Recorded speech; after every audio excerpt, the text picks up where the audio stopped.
Starting. All attendees are in listen-only mode. Hi, everybody. Thank you for joining us today for the CFRE Exam Setting Yourself Up for Success webinar. My name is Ashley Gatewood, and I'm the Communications and Marketing Manager at CFRE International. Our certification manager, Paul Cavazos, is on the back end, and he will be typing answers to the questions that you send us through the question pane. So you'll note you have a question pane in the little go-to webinar toggle there, and you are welcome to submit your questions to us throughout the presentation today. This webinar is being recorded. All lines are muted, and we will break several times throughout the presentation to answer your questions. We do ask that you limit yourself to one question at a time and 3 questions maximum over the course of this webinar, as we just have Paul on the back end answering those. Any questions about your specific situation? So for instance, if you went on a course in 2015 and you want to know if it will count towards your education points, those kinds of questions we ask that you send to succeed@cfre.org. Please email them to us there, because we need to be thoughtful and take some time to look into those, so we will not be able to answer those over the course of this webinar. We'll get started with a couple of FAQs. The application cost is $875 or $700 if you are the member of a participating organization such as AFP, CAGP, AHP, etc. The full list of participating organizations is on our website. I will send a copy of the slides and a link to the recording within 24 hours after our webinar ends today. And throughout the webinar, I will be referencing the test content outline, the glossary, and the candidate handbook. All of those will be linked in a follow-up email, and they are also available on our website. We're going to start today's webinar off with hearing from 2 CFREs. They're going to tell you about why they became a CFRE, and then later in the presentation, they will share with you how they prepared. So first, I'd like to introduce Melissa Late of Toronto. She is the manager of donor advised funds at Tides Canada, where she has been for more than 7 years. As a leading member of the development team, Melissa leverages Tides Canada's unique suite of philanthropic tools to develop custom solutions for philanthropists and institutions. She manages and executes Tides Canada's donor advised fund portfolio, planned giving offering, and direct giving program. And now I will turn it over to Melissa. Thank you, Ashley, and hello, everyone. So why I decided to become a CFRE. After being in the fundraising space for over 5 years, I was at a point in my career where I was ready to advance and take on a more significant role in my organization. And I realized that attaining my CFRE coupled with my experience would position me well for a promotion, and also just wanting to ensure that my fundraising practices were grounded in a comprehensive understanding of the theory and best practices in fundraising was important to me as I continued in my career. So as I mentioned, I was at the point where I was ready to take on a more significant role, and attaining my CFRE would really demonstrate my commitment to fundraising and how my work was grounded in best practice, and also from a personal point of view, just the personal satisfaction of accomplishing and getting an accreditation that's internationally recognized was really important to me. Wonderful. Thank you, Melissa, for sharing that with us. And our second CFRE joining us today is Craig Shelley, who is based in New York. Craig is a managing director at OR Group, which provides nonprofits with strategy, fundraising, leadership, and management solutions with offices in New York City and Washington, D.C. Craig brings an entrepreneurial approach to fundraising, nonprofit management, and strategy. And prior to joining OR Group, Craig served in a variety of positions with the Boy Scouts of America, most recently as the National Director of Development and Corporate Alliances. He serves on the executive committee of the Association of Fundraising Professionals New York City chapter and on the editorial advisory board for Nonprofit Pro. And now Craig will speak to why he became a CFRE. Thank you, Ashley. Hi. Good morning, or I guess good afternoon, depending on where you're at. So I became a CFRE, I think like all fundraisers, at 10 years old, I knew that I wanted to grow up and be a fundraiser. No, just kidding. So I fell into this career, came to love it, really enjoyed what I was doing, was working most of my career at that point at the Boy Scouts of America. I had some great positions in fundraising, had just been an executive director of one of our chapters, went down to our national office. I was the national head of fundraising. And one of the things I was responsible for was professional development for fundraising staff across the country. And I had this sort of insight that we had great professional development programs, all of which we had made ourselves. And we sort of had the insular and sort of trained everybody the way we wanted Boy Scout professionals to be trained. But in fundraising in particular, it felt like, to me, there was a whole body of work and body of training outside of what we were developing that our teams would benefit if they were exposed to. So we did a couple different things, and then one of the things I kind of got on a high horse about was that I thought we should encourage more people to get their CFRE distinction. It seemed like an accreditation that people would learn a lot if they went and did, and we should do it. So we were really organizing this program we were going to roll out. And one of our staff members kind of raised their hand, and a guy I respected a lot who was a CFRE, and said, "Craig, don't you think it's a little bit odd that you're going to be out touting this and you're not a CFRE?" So I said, that's a valid point. So let's put a pin in this. And I kind of went off, figured out what I needed to do, studied up, and went through the process. But as I was going through the process, it was born from this idea that I wanted to set an example. But really also, as I started to do it, I recognized that there was this sense of accomplishment as I was getting, right? This idea of being sort of recognized for what my career had become and what my career was became very important to me. And then also, at that time, I'm giving a lot of thought of like, well, was this really my career? At that point, I'd been probably doing this for 10, 11 years.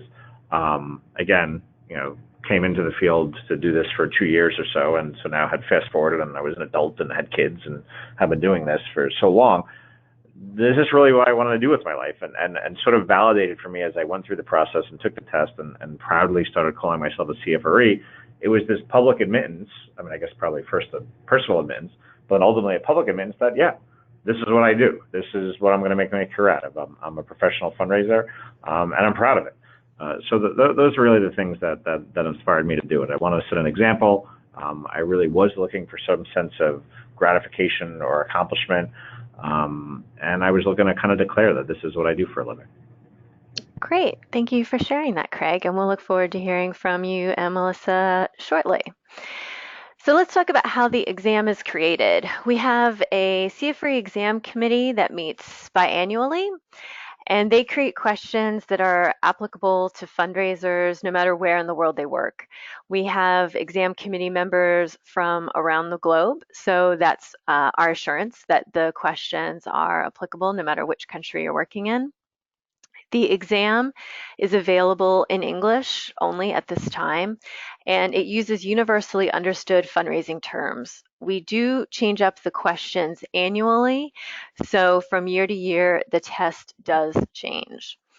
We have 4 deadlines for the application and testing windows that follow them. So what that means is if you want to sit for the exam in, let's say, the April 15th to June 15th testing window next year, you need to have your application submitted by April 15th. Once you submit your application, you have 1 year to sit for the exam from the date that it is approved. So if you submit it on January 15th, that doesn't mean you have to sit for the exam in the January 15th to March 15th window. It just means you've got a year, and you can do it in that first window if you so choose. About the exam, what most people want to know. We have 200 multiple choice questions. 25 of those are pre-test questions. And what that means is they do not count towards your score. We are testing them to make sure that they are psychometrically sound. And if they are proven to be psychometrically sound, then they will be incorporated into the following year's test. So this is your way of paying it forward. Everyone who took this exam in 2018 did their pre-test questions that are now in the 2019 exam. So if you sit this year, that's how we know everything is psychometrically sound. The score range is from 200 to 800. The passing score is 500. That is a firm 500. So if you score 495 and you call our office and you ask if there's anything that we can do to help, there isn't. We are accredited, and so we have to maintain the exact same standards for every person. And that does mean that that 500 is a hard pass mark. The average passing rate fluctuates, especially right now when we're in a test window. It averages around 70 to 80%, which is fully in line with other professional certifications. We do not grade on a curve, so your score only matters for you. We're not going to base your score on anything about how other people testing the same day as you performed. And there are no trick questions. We grant points for each correct answer, and there is no penalty for an incorrect answer.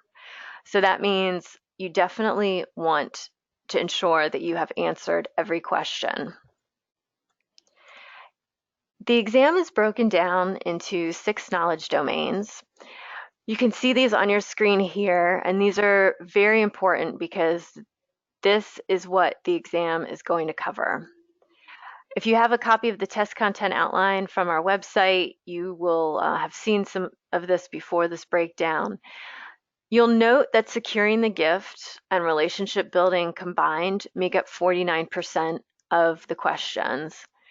You will absolutely, no matter how comfortable you are in those 2 areas, want to be sure that you focus study time there.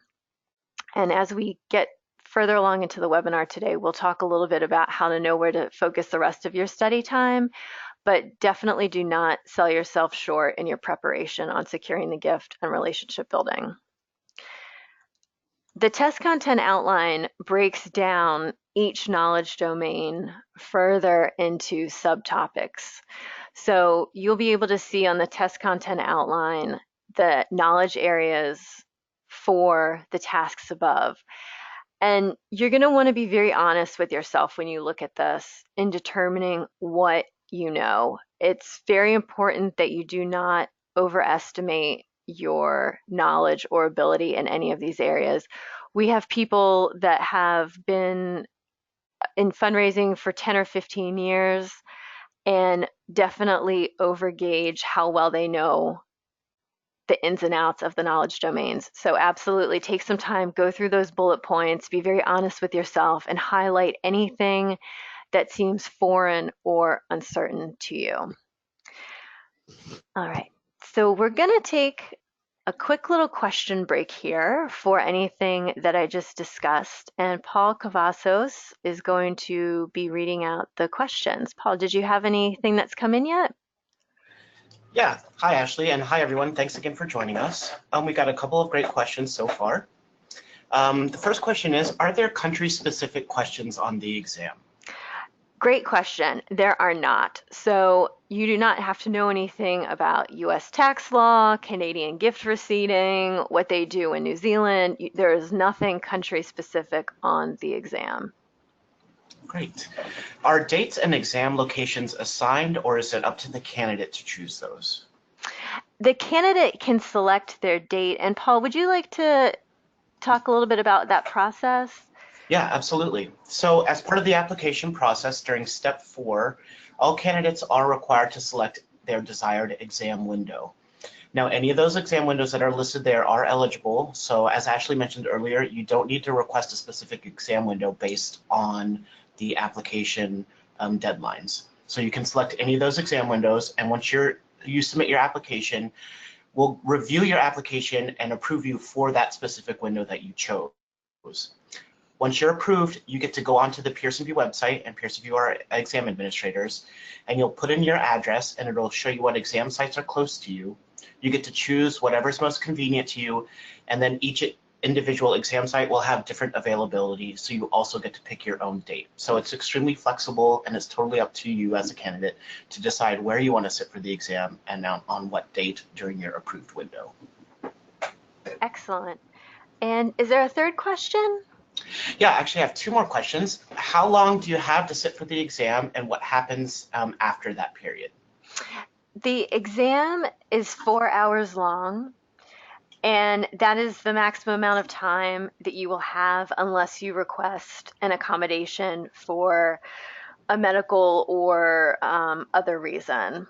Paul, anything else to add to that? Yeah, in addition to that, as far as approval is concerned, you have up to 1 year to actually sit for and pass the exam once your application has been approved. After that 1 year period, your application does expire. We do offer a one-time 6-month extension. That is $150 US, and that'll give you an additional 6 months after your expiration date. If you go past that point and you do wish to sit for the exam again, you would have to resubmit a totally new application and that full initial certification fee. Very good.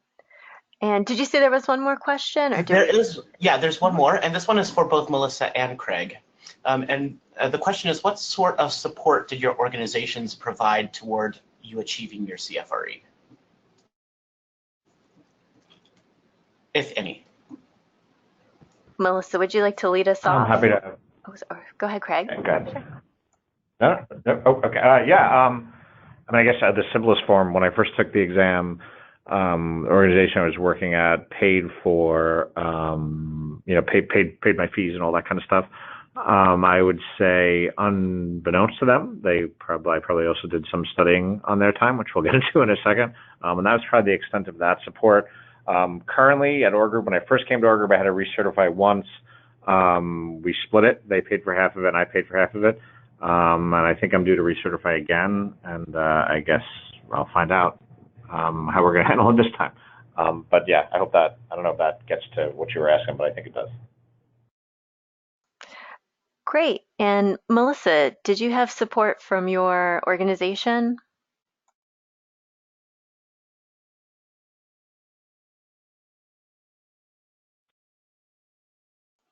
Oh, we may have lost Melissa on the line there. Oh, sorry about that. Oh, I was okay. still on mute. Okay. So I didn't receive financial support. I did pay for it out of pocket, but I am a member of AFP and CAGP, so you do get a little bit of a discount being a member. And I also was a part of a study group, and I did use, or my workplace was quite generous with allowing me to use our boardroom space after hours for the study group. Fantastic. Thank you, Craig and Melissa. All right, we're going to move now on to the sample question that we have in this webinar. So I would encourage everybody to look at their screen. If you've got email or another window open, please come back to the presentation here. The breakdown of a question. So this question asks, what considerations must be made when accepting a non-cash gift, such as securities, property, etc.? And option 1 says the likelihood of the property being sold for cash. 2, the value of the gift and tax implications of accepting it. 3, the gift's appropriateness relative to the organization's gift acceptance policy. Or 4, the timing of the gift relative to the annual campaign. All right, so everybody have a think on that. All right. And the correct answer is number 3. And that is the best answer because the ability to accept any gift is going to begin with your gift acceptance policy. So let's say if a tobacco manufacturer wants to give you 500 acres of land, If your gift acceptance policy says that you cannot accept any gifts from tobacco companies, then that means that nothing can move forward, right? So 1, 2, and 4 become irrelevant at that point. All right, we're going to look here to getting into studying. A lot of times as adults, we really dread studying. So do you think of studying as a dreaded task or as a new opportunity to keep your skills sharp? There's been a great deal of research that finds your frame of mind when studying plays a strong role in how effective your studying is. So to improve your study mindset, please remind yourself of your skills and abilities. You already know so much. You are not starting from square one here. So do not feel overwhelmed because you absolutely have great years of professional experience to support you. Your experience and abilities are unique to you. So whatever career path you've had, you have learned a lot along the way, and nobody else has the exact experience that you do. Think positively when you study. Don't study and think, oh my God, I've got to study for 4 hours right now because I'm so petrified I'm going to fail this exam. You want to go into it with a great frame of mind. Don't think catastrophically. Don't crack open a book on your first day of studying and start worrying about your strategy if you need to retake the exam. Think like you're looking forward to the exam and you are going to prepare properly and very well the first time. And be very careful not to compare yourself to anyone else. Don't think, oh, I have 7 years of fundraising experience and Lorraine on my team has 18 years and she's also going for a CFRE and she's going to do so much better at this exam than I am. That's a very bad trap to fall into, and we definitely don't want to see you go there. So just focus on you and your abilities, your experience. Many people have test anxiety. Nerves are normal. I think pretty much everybody has nerves before an exam, but test anxiety is this overwhelming fear that if you aren't successful, something terrible is going to happen. Thinking like this is not going to do you any favors at all. Test anxiety causes people to put off taking an exam. I table for us at many conferences, and I can't even tell you the number of times people have come up to me and said, I want to become a CFRE, but I'm just so scared of this exam. So please do not let that put you off from becoming a CFRE. We're going to look at a few quick ways to beat test anxiety, and the first one is very obvious. Adequately prepare. Don't study for 8 hours and then just spend the rest of your time feeling nervous. You are going to need to spend an invested period of time to study, and we'll get into that in a few slides about how long people tend to study. Forget negative past test experiences. If you had a bad experience in high school or college, that is ages ago. Do not worry about that. Today is a new day. You are wiser and more experienced today than you have ever been. So that goes towards your test taking as well. You know more now, and after studying, you will know even more additional information. And read every question thoroughly on exam day. When we're anxious, our brains speed up. And when our brains speed up, they become less accurate.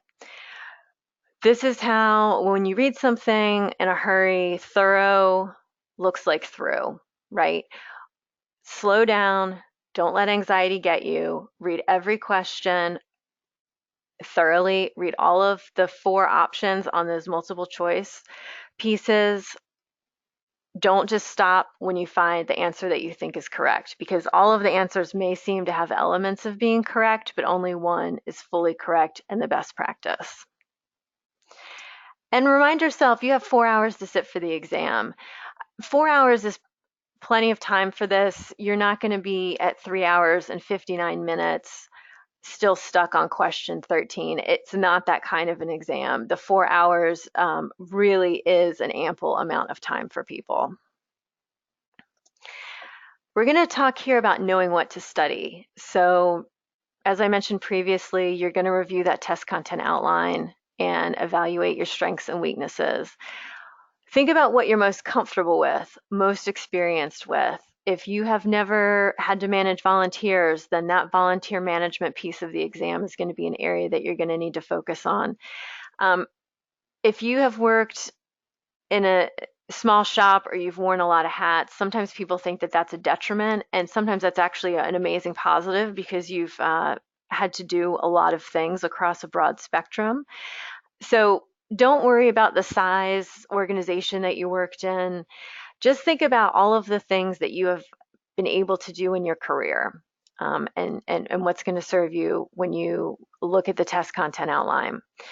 We offer a practice exam, which I'm going to talk about a little bit later, that can also help you determine what you know and what you don't know. But something to really keep in mind is that the exam is focusing on best practices, not rote memorization of facts. This isn't a situation where you're going to get a book to study and there's going to be some kind of list in that book and you think, oh, crikey, now I've got to memorize this. We're asking you, as you saw in that example question, you do have to put your thinking cap on. You do need to find a good donor-centric answer, but you're not going to be expected to sit and memorize any kind of definition. The resource reading list is available on our website. There are 14 books on this list, and we do not expect anybody to read all 14 of them. You're really only going to read the books that address any gaps in knowledge you have. So if you look at your screen, you'll see this screenshot of the reading list, and there's a right column with KD1, KD2, etc. Those are the knowledge domains that each book covers. So on our website, we're telling you, okay, if you look at that test content outline and you're really weak in knowledge domain 6, well, come over here and have a look at the books that address that. And that's going to help you stay focused on really acquiring the books that you truly need.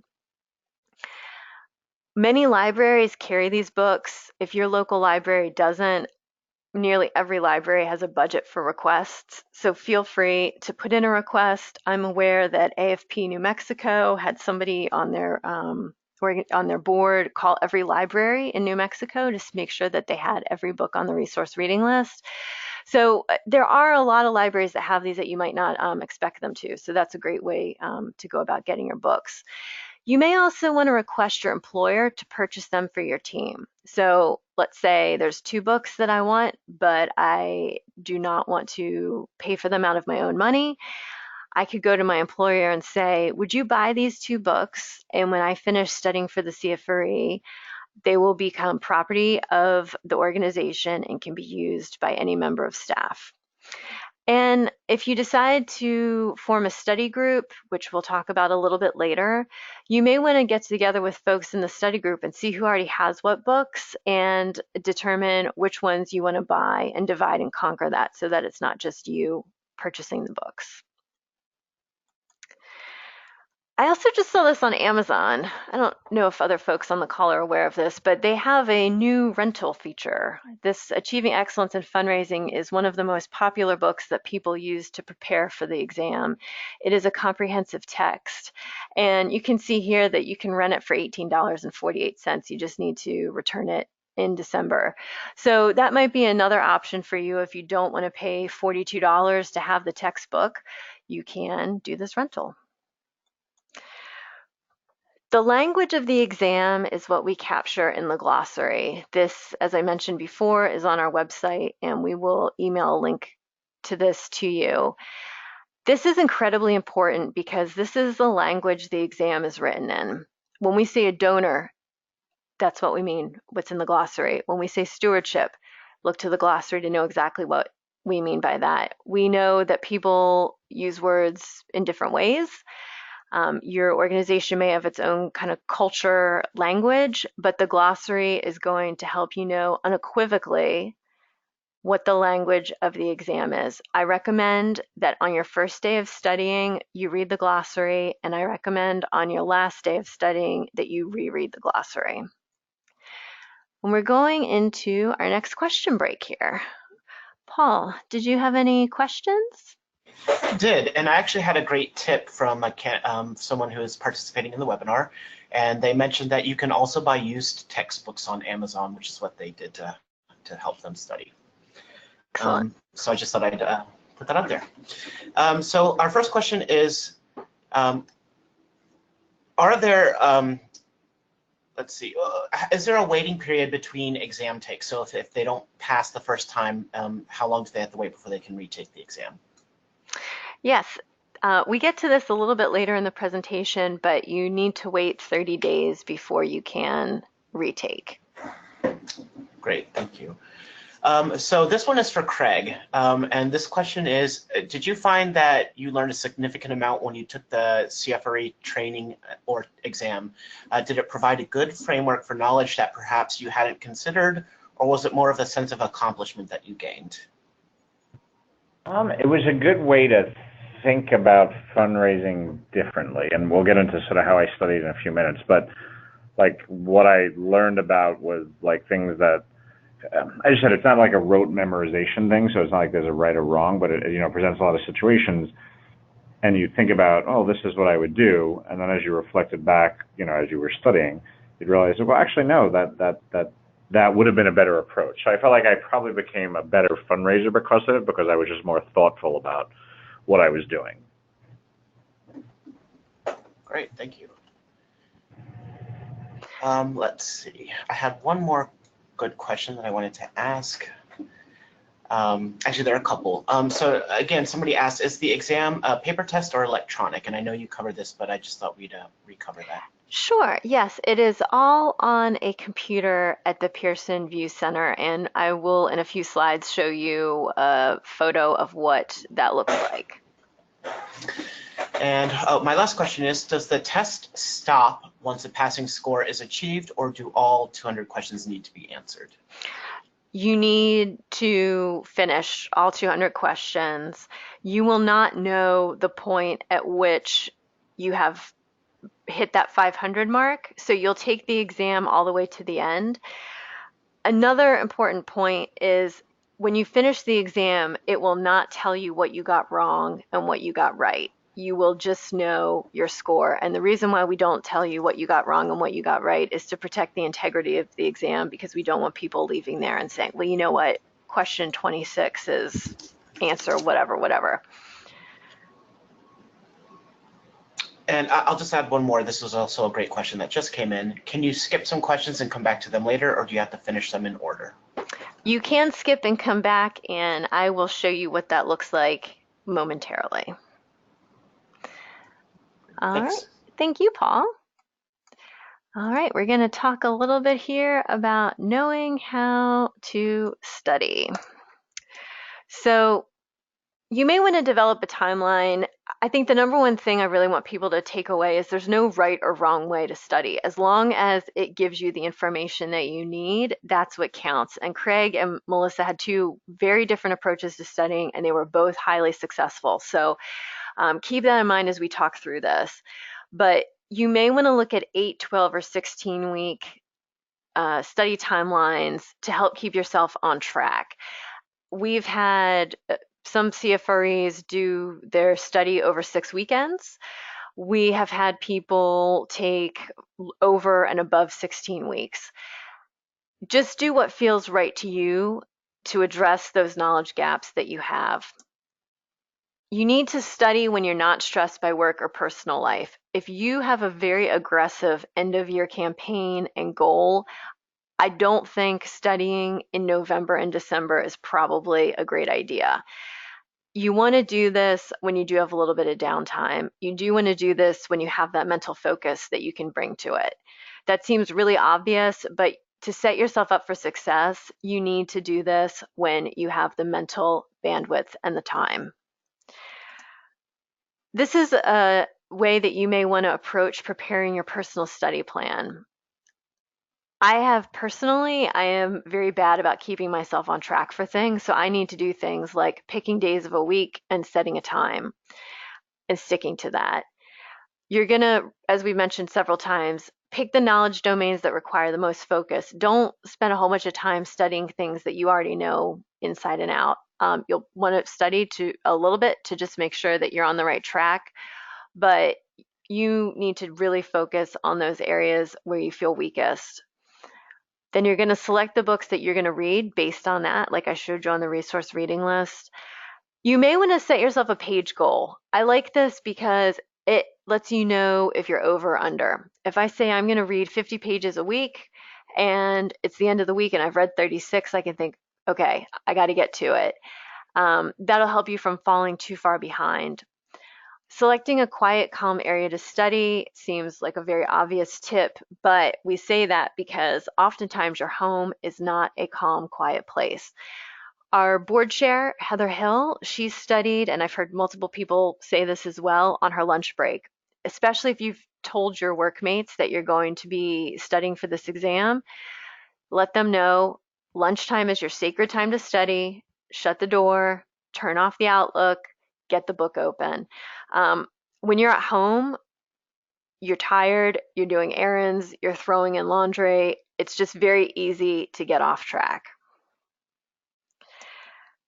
We have an example study plan template that is on our website in the study aid section. This is a free PDF, and you can see here that there's some check boxes. This can help get you going on what you need to do to just make sure that you stay focused and are going about this in a linear, thoughtful way. This is an example study schedule. Let's say I'm going to do 2 hours a day, 4 days per week.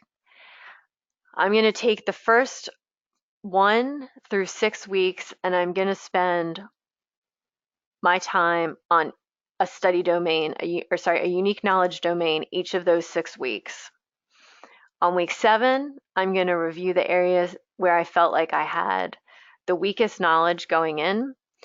And then on week 8, I'm going to review whatever I feel like I've had the least professional experience with. I'm going to reread that glossary. I'm going to read my notes over again. If that seems too crammed, you could do 2 hours a day for 2 days a week and essentially just take each knowledge domain and spread that over 2 weeks instead of 1, and voila, you have a 16-week study plan. We get this question all the time. How long should I study? And again, everybody is different. There is no magic number that we can tell you that everybody's going to pass. But we did a survey last year, and everybody who answered the survey was a CFRE, so they successfully passed by studying the hours that you see on your screen here. So about a third of people spent 21 to 40 hours. And you may be aware we cover this all in our application webinar, but the exam tests at the 5-year knowledge mark, but you are able to apply to become a CFRE once you have 3 years of experience. And if that is you, I highly recommend that you look more to that 80 hours of studying. All right, we're going to hear from Melissa about how she studied. Okay, so I gave myself a lot of time to study because the thought of studying again after such a long period of time was a bit daunting for me, and I knew I wanted to get back into that routine, and so I joined a study group in September. I took the summer to work on my application because I think that was the first daunting step, was completing the application. And then my next step was joining a study group. And I chose to join this study group because I knew it would keep me focused, and during a busy time of year, I would at least have that 2 hours a week with the study group where I was focused on attaining my CFRE. So our study group met for 8 weeks, and each week we tackled one of the domains, and someone in the study group took that on and would put on a presentation for the rest of the study group, and we would take turns doing this. After that period of time, we decided we wanted to continue meeting weekly to stay focused, and so we continued meeting until I wrote my exam in March. So for me, that was really, really helpful in just ensuring I continued to focus on studying for the CFRE.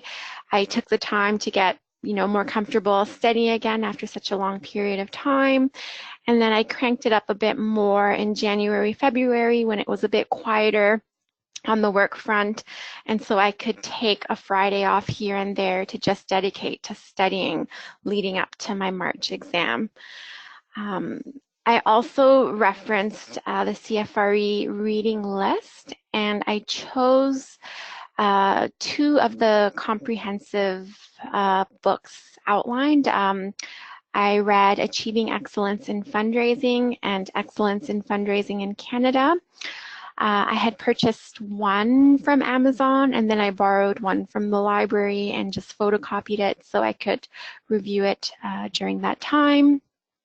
And I also did the practice exam and exercises in the CFRE refresher course manual.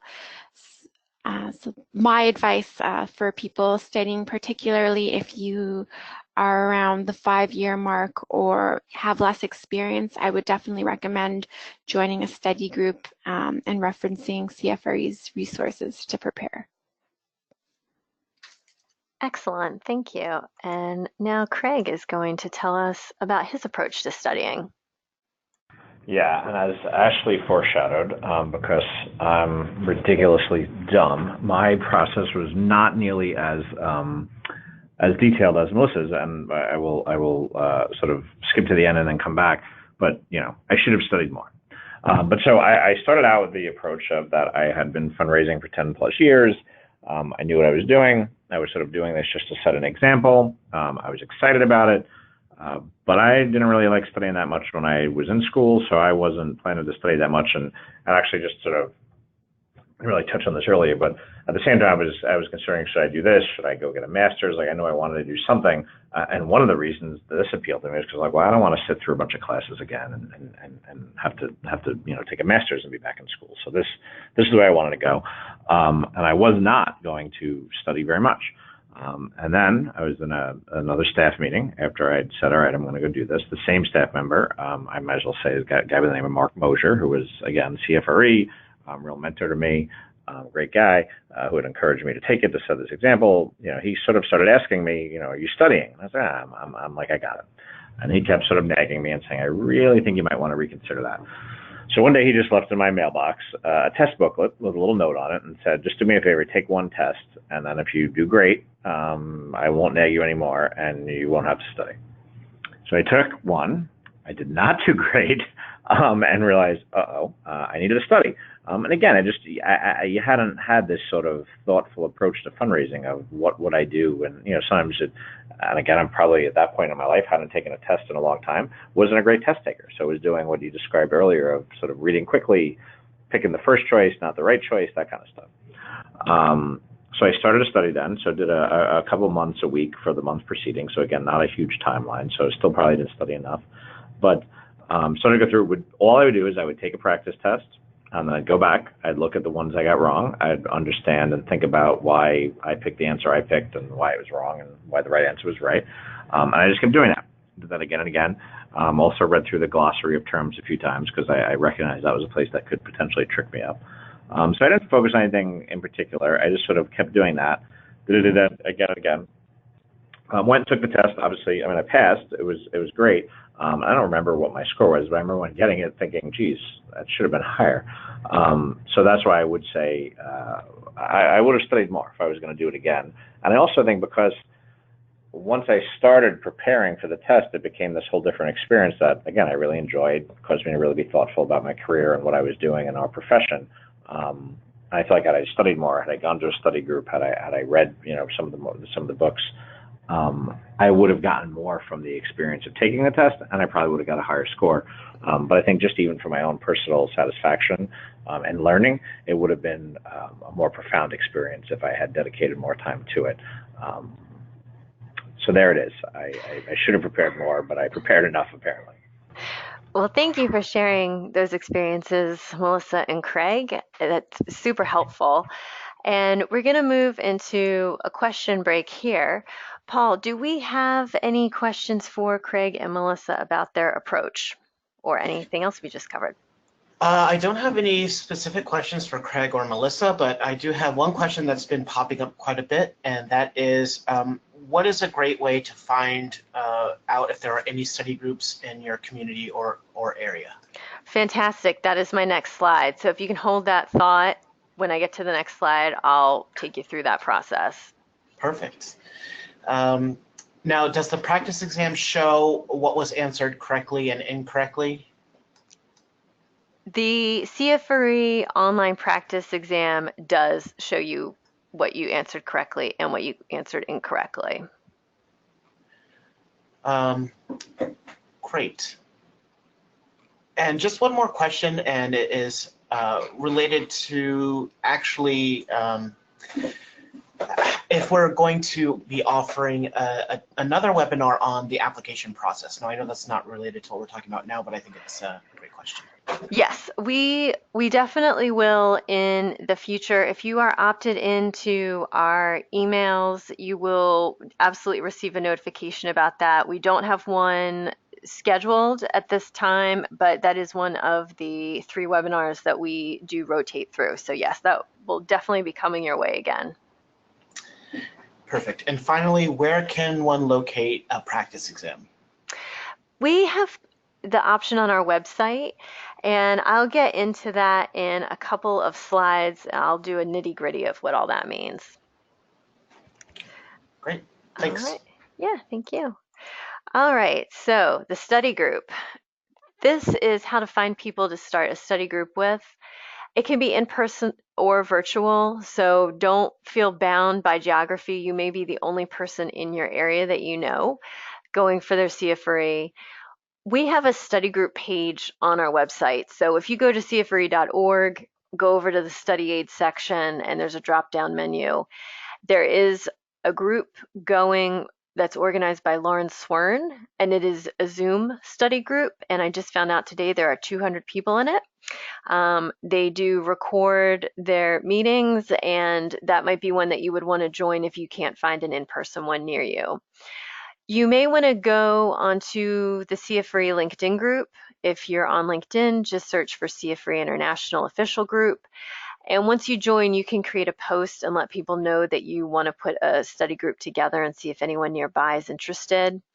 You may want to post to your personal LinkedIn page saying, hey, I'm going to go for my CFRE, who's got availability in, let's say, September and October.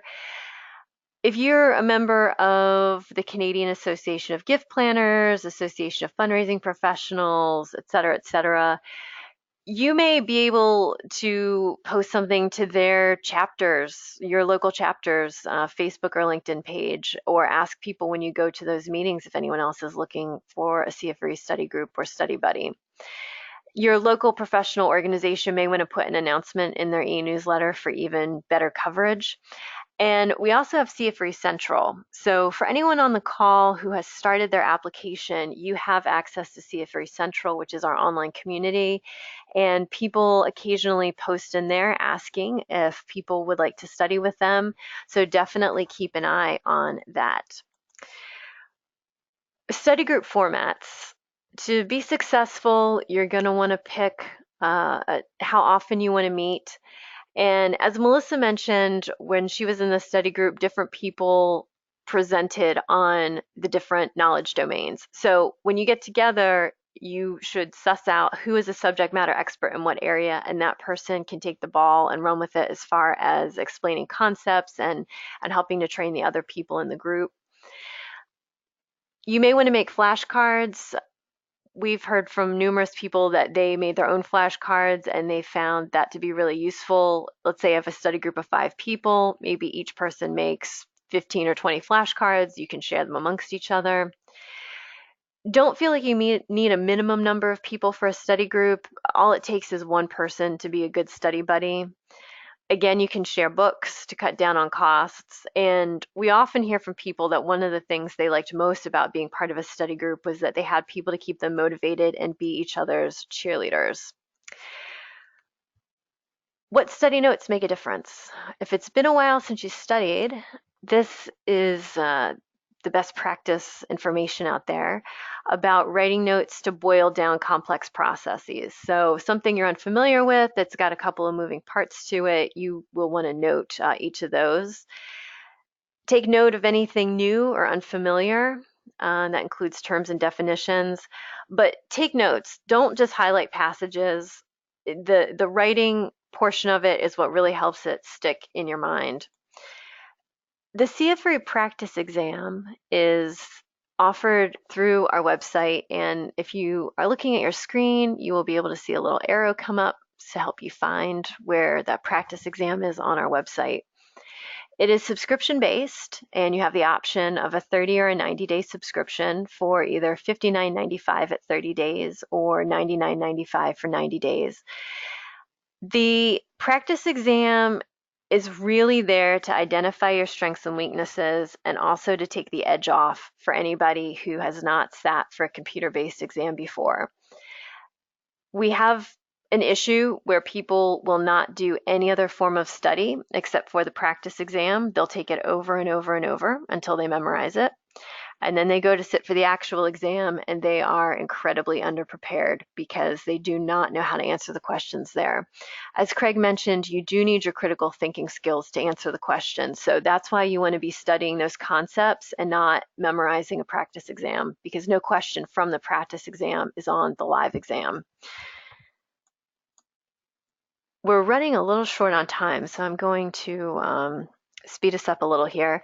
But the CFRE Central community that I mentioned, that's free. There are a number of threads in there where people who have passed the exam share how they studied and felt that they were successful doing that. And we also have a number of people who very candidly go into CFRE Central who did not pass the exam and tell you how they prepared and why they think what they did wasn't correct. Somebody mentioned really early on in this community that they use the secrets of the CFRE book, and that's all they used to study, and they didn't pass, and they were warning people off of it. So absolutely have a look in there. That's really going to help you. All right. We do have the ability for you to request an accommodation. So if you do need extra time, or you have a physical disability that the testing center should know about, we are absolutely happy to work with you. We do just request that you make those requests no later than 60 days out from your desired exam date. The day before the exam, you may want to consider taking off work. A couple of CFREs have told me that they did this, and the reason for that is you do not want to sit for the exam on a Saturday and then go to work that Friday before, and the best person on your team puts their notice in, or your boss comes into your office at 4:30 and says one of your board members is angry and you need to stay another 3 hours to straighten it all out. Really make sure that the day before your exam is calm. Reread your notes one last time, reread the glossary one last time, and remind yourself of how thoroughly you have prepared. Obviously, this isn't the time to start studying, but you'll want to eyeball everything one final time. The night before, don't cram. It's too late. Get 8 hours of sleep. Know your route to the test center and if you need money for parking. And this is really important. I would recommend that you drive to the test center in advance just so that you have a good lay of the land. Think positive thoughts, and you're going to need to plan for your morning so that you arrive at the testing center 45 minutes before your scheduled test time. That's really important because the intake process can take that long depending upon how many people are there. Definitely eat a full breakfast. You are not permitted to bring any food into the testing center. So you do not want to be starving 2 hours into your 4 hours. This is what a Pearson VUE test center looks like. So you can see the individual testing stations with the computers. And then there are security cameras. This URL on your website here, this is where Paul mentioned that you can go and type in your address to find the test center nearest to you.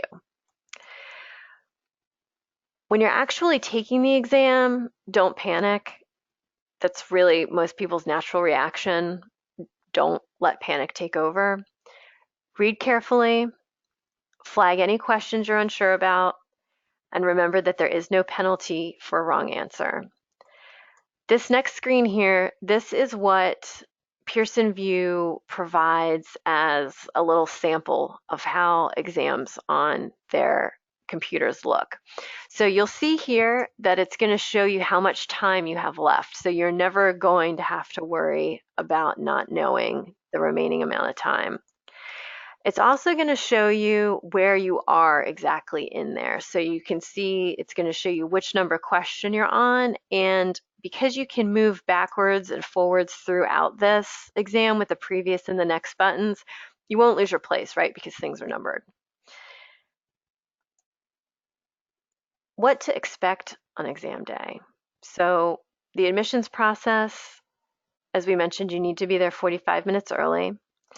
You're going to need your 2 forms of government ID, and I will also say all of this information will be sent to you in an email prior to when you test, so don't feel like you have to write this down furiously. You need those 2 forms of ID. Definitely wear layers. Temperatures can vary widely, and you want to be as comfortable and as focused as possible. And all sites have water coolers, so if you need to get up and get a drink, you can do that. You cannot bring your own water bottles in because they do not want people spilling water bottles on their keyboards, I'm sure, as you can imagine, but you will definitely be able to get a drink of water. You can leave to use the restroom, but the clock will keep going. You will be given scratch paper or a small whiteboard to make notes. So if there is a concept that's really been plaguing you, it's been scaring you, when you sit down, even before you start the exam, you may just want to write it out on that piece of paper, right? Just kind of get it out of your head so that you know it's there and then you can reference it when you need it.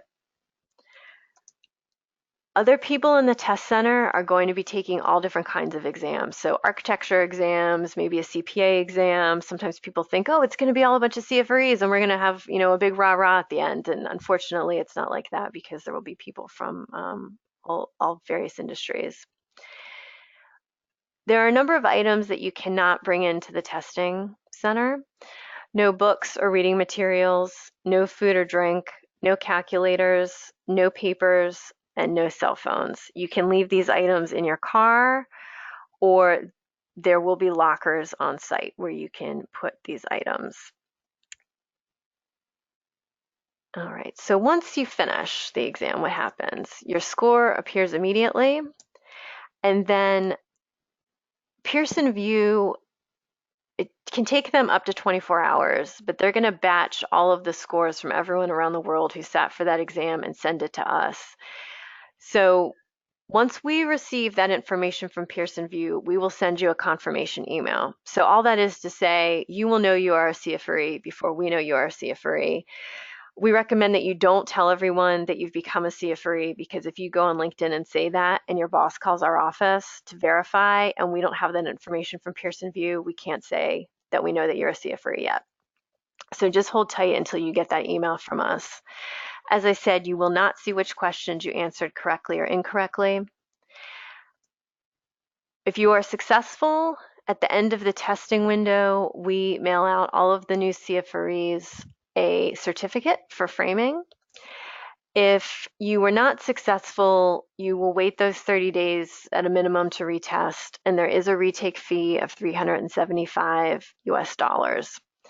The maximum number of times you can retake the exam is 3, but I would not worry about that because that is not a common scenario. All right, so we've got 2 minutes left. Any other questions for us, Paul? No, actually, you actually answered all the questions that came in. So I don't have anything for you right now. Okay, great. Well, I would like to give a huge thank you to Melissa Late and Craig Shelley for sharing their experience and their advice on the webinar today, and also to Paul for answering the questions. You will receive, as I mentioned before, within 24 hours an email with a link to the recording and all of the other links I previously mentioned. So thank you so much for joining us, and we wish you all the best on exam day.